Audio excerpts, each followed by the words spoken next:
Fighter's Brew, Episode 5. In Takashi's studio. The phone rings. Hello? Yamabuki speaking. Good evening, the other end answers. I'm with the Nimi Detective Agency regarding the investigation you asked for. Yes, Takashi says. What? Can you repeat that? At a diner. Takashi is sitting across a man in a suit. His collar is unbuttoned. No tie. It's the private investigator. Toshio Yamaguchi, the PI says, right hand of the Inamoto clan. He was arrested 4 years ago under charges of drug trafficking, extortion, kidnapping, and instigating violence.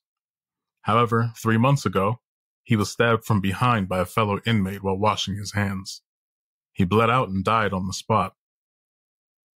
He's been dead 3 months? Yes, that's correct.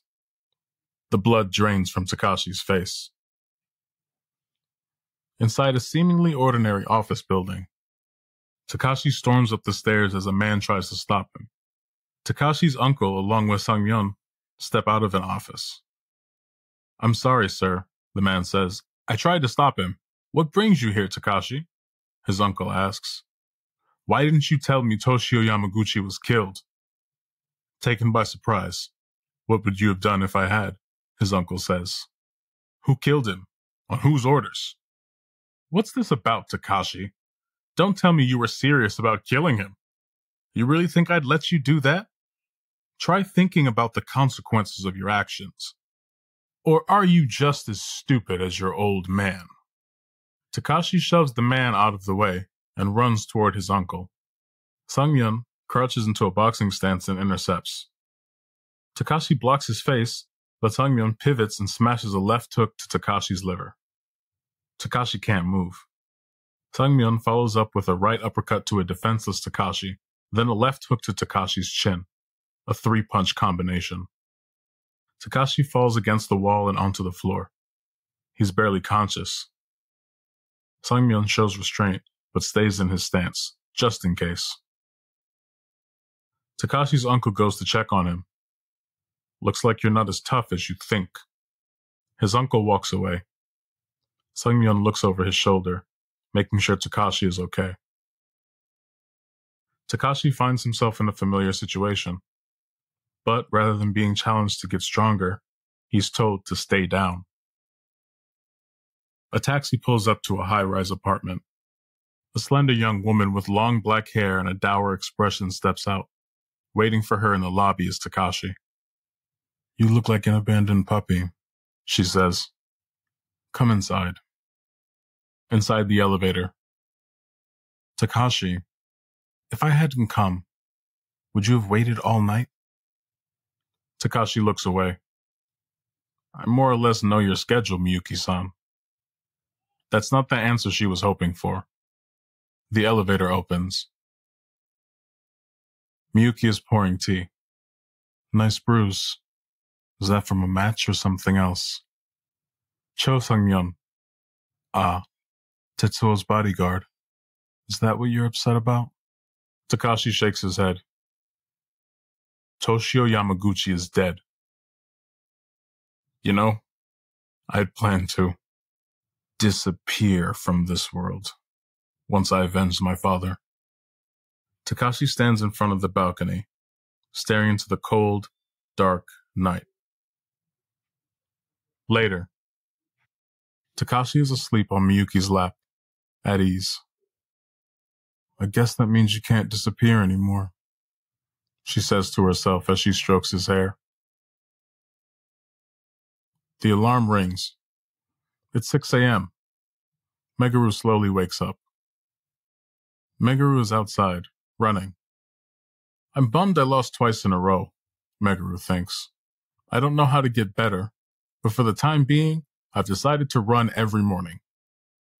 Meguru runs by a park with an exercise area.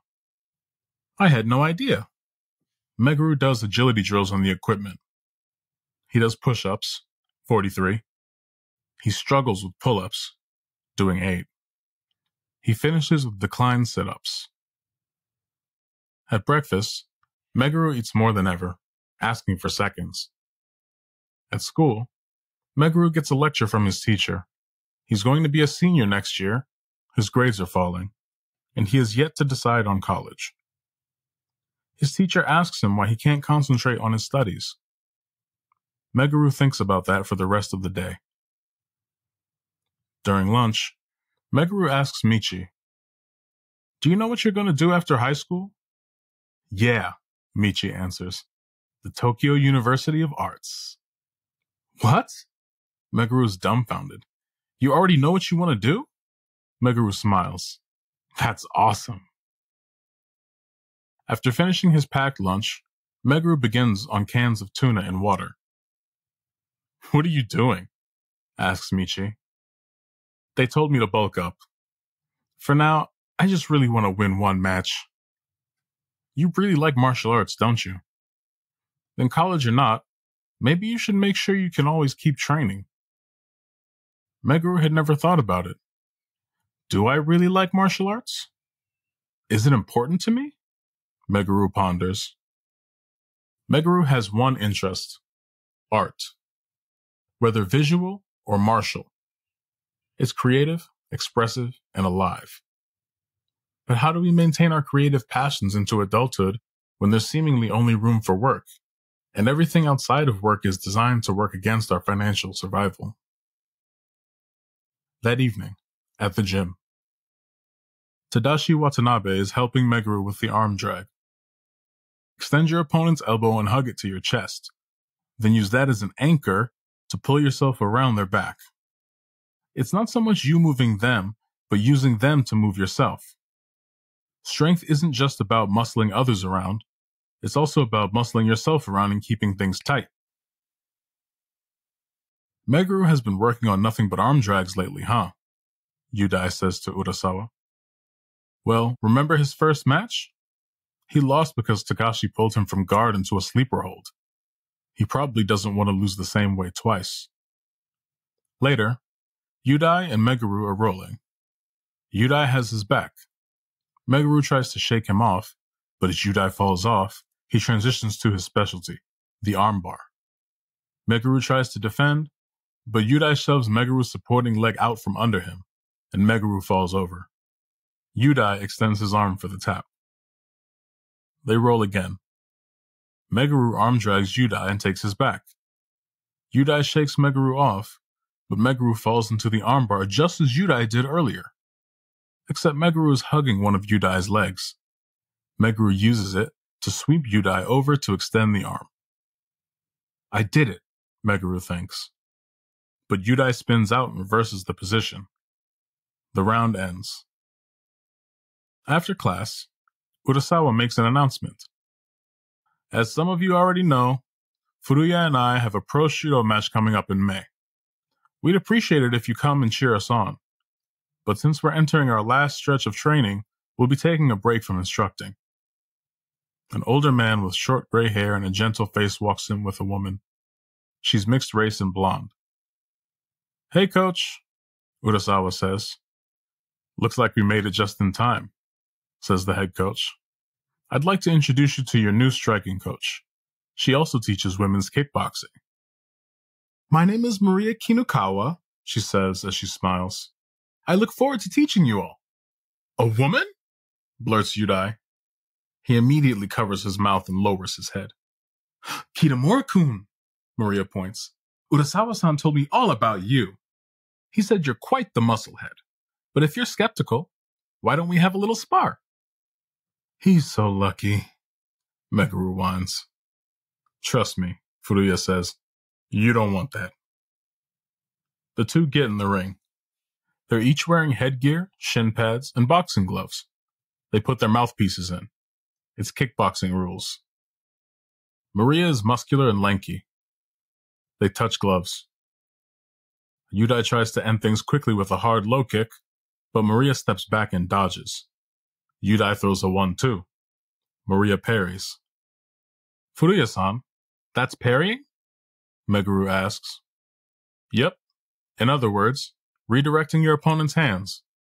Just with backsteps and parries, she shut him down. Yudai is breathing hard. It's more tiring to miss than it is to hit, right, Yudai? Maria thinks. Maria smacks him with the jab but shows restraint. Then, she hits him with her own low kick. Yudai fires back with another low kick, but Maria steps away. She hits him with another jab. They're both using the same jabs and kicks, Meguru says, but only hers are landing. The quality of two people's offense is determined by whoever has the poorer defense, Furuya says. A frustrated Yudai charges in with an overhand right. Maria pivots and counters with a check hook. She doesn't throw it hard, but the timing knocks Yudai's mouthpiece out and drops him to the floor. Urasawa immediately stops the fight. If you charge in recklessly, Furuya tells Meguru, you'll get countered. The power of the counter doesn't come from the force, but good timing from the counterpuncher and poor timing from the opponent. Furuya helps Yudai take his headgear off. Why is she so good? Yudai asks him. She's a former Dutch kickboxing champion. That's why. Plus, she's the coach's niece. In other words, she's a gifted fighter from a family of gifted fighters. Why didn't you lead with that during the introduction? Yudai cries. So, will you accept me as your coach?